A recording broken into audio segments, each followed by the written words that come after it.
بسم اللہ الرحمن الرحیم۔ لائف لائٹ میں خوش آمدید۔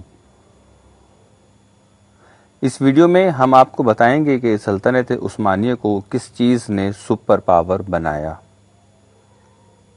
اپریل سن 1453 21 سالہ عثمانی سلطان محمد دوم اپنی فوج کے ساتھ 1000 سال پرانی بازنطینی سلطنت کے دارالحکومت قسطنطنیہ کا محاصرہ کر چکے ہیں۔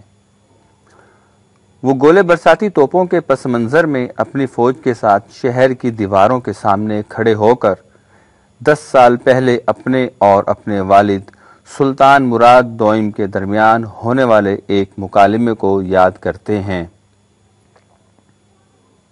یہ نیٹ فلکس پر قسطنطنیہ کی فتح کے بارے میں بننے والے فلم اوٹومن کے اہم مناظر ہیں۔ سلطان محمد یاد کرتے ہیں کہ کیسے سن 1443 میں سلطان مراد دوئم نے انہیں اس تاریخی شہر اور اس کی مضبوط دیواروں کے سامنے اسی طرح کھڑے ہو کر کہا تھا کہ قسطنطنیہ کائنات کا دل ہے، وہ سرزمین جس کے بارے میں وعدہ کیا گیا ہے، اور جو قسطنطنیہ کو فتح کرے گا دنیا اسی کی ہوگی۔ ان کے والد نے ان سے کہا تھا کہ ان دیواروں کو دیکھو جو ہر اس فوج کے راستے کی رکاوٹ بنی ہیں، جنہوں نے اس شہر کو فتح کرنے کی کوشش کی، انہوں نے مجھے روکا۔ سلطان محمد دوئم نے اپنے والد کی باتیں سن کر ان سے اس وقت پوچھا تھا کہ انہیں قسطنطنیہ کی دیواروں کو گرا کیوں نہیں دیتے۔ جب ان کے والد نے جواب دیا کہ ابھی اتنا طاقتور ہتھیار نہیں بنا جو ان کو گرا سکے، تو شہزادے محمد نے پورے اعتماد کے ساتھ کہا تھا کہ والد محترم، میں ان دیواروں کو گراؤں گا، اور جب میں سلطان بنوں گا تو قسطنطنیہ کو میں فتح کروں گا۔ یہاں ایک اہم اور قابل ذکر بات فلم میں دکھائے گئے سن 1443 اور سن 1453 کے مناظر میں ایک بڑا فرق ہے۔ سلطان مراد دوئم جب قسطنطنیہ کے سامنے کھڑے نظر آتے ہیں تو ان کے پیچھے ان کی طاقت، ان کی فوج کے گھڑ سوار دکھائی دیتے ہیں، لیکن سن 1453 میں جب سلطان محمد دوئم قسطنطنیہ آتے ہیں تو ایسی گھن گرج کے ساتھ آتے ہیں جو شاید دنیا میں کسی دشمن نے اس سے پہلے نہیں سنی تھی۔ فلم میں ایک مورخ بتاتے ہیں کہ دنیا نے پہلے کبھی اتنی بڑی تعداد میں توپیں 69 یا 70 ایک جگہ نہیں دیکھی تھیں۔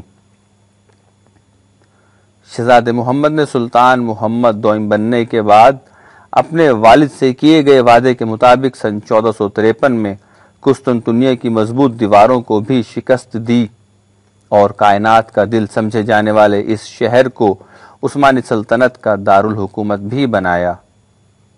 مورخ گیبور اگوستون نے اپنی کتاب guns for the sultan, military power and the weapons industry in the Ottoman Empire میں لکھا ہے کہ عثمانیوں کا قسطنطنیہ فتح کرنا ایک مثال ہے کہ سن 1450 تک توپیں محاصروں پر مبنی جنگوں کے لیے فیصلہ کن ہتھیار بن چکی تھیں۔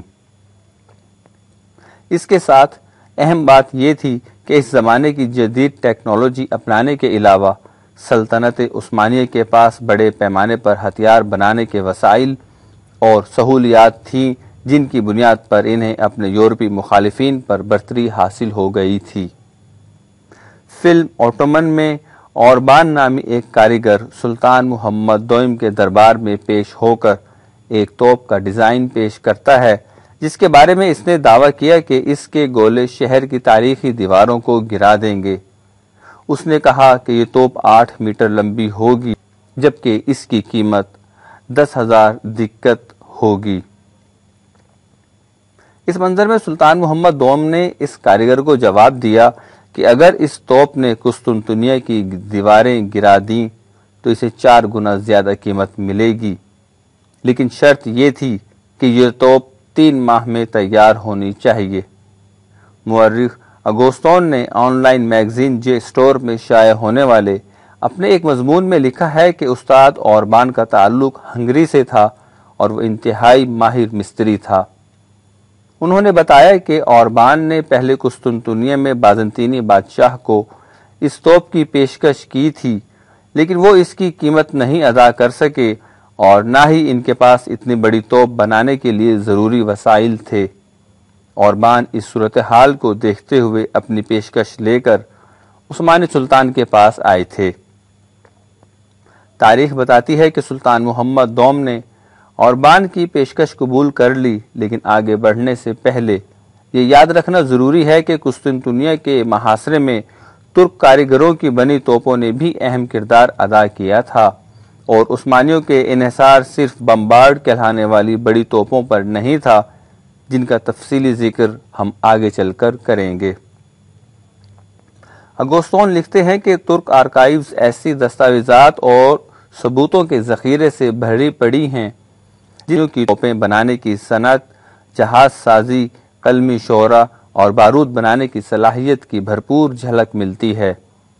اوربان کی توپ تیار ہو گئی اور اسے قسطنطنیہ پہنچانے کا مرحلہ شروع ہوا۔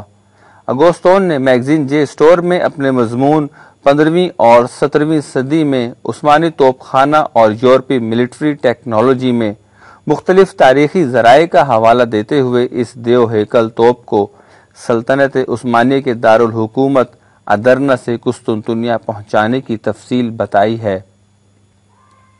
انہوں نے لکھا ہے کہ اس کام کے لیے 30 ویگنیں جوڑی گئیں، جنہیں کھینچنے کے لیے 60 طاقتور بیلوں کا بندوبست کیا گیا۔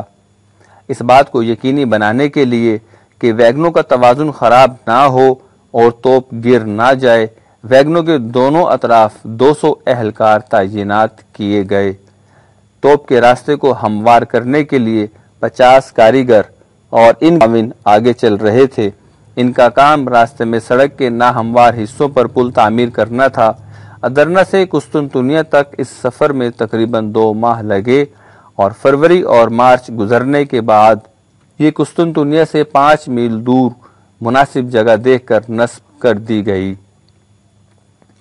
اگوستون نے لکھا کہ قسطنطنیہ کے محاصرے کے دوران یہ توپ دن میں صرف 7 بار فائر کر سکتی تھی اور مئی کے مہینے میں اس کی مرمت بھی کرنی پڑی، لیکن اس کے بھاری گولوں نے محصور شہر کی دیواروں کو بہت نقصان پہنچایا اور عثمانیوں کی فتح میں اہم کردار ادا کیا۔